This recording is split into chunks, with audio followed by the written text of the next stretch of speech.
Un incendio ahí a las 9:15 más o menos por ahí, estaba en el trabajo y me llamaron y la esposa mía también estaba trabajando. Cuando llegamos ya el incendio estaba encendido, ya todo hubiera cogido candela. Llamaron al dueño del apartamento, vino, tuvo que romper los cristales para entrar, apagar un poco el fuego.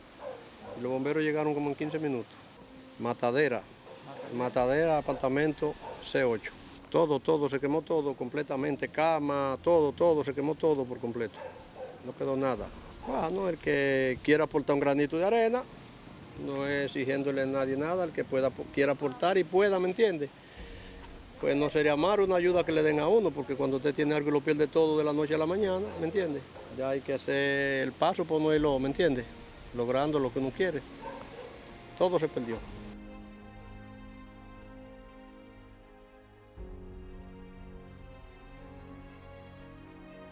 Si una persona quiere ayudar o algo, ¿a qué número lo pueden contactar?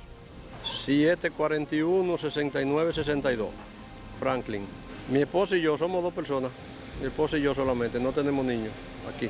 Por lo menos dormitorio y ropa y cosas así, ¿me entiendes? No quedó nada, todo se fue.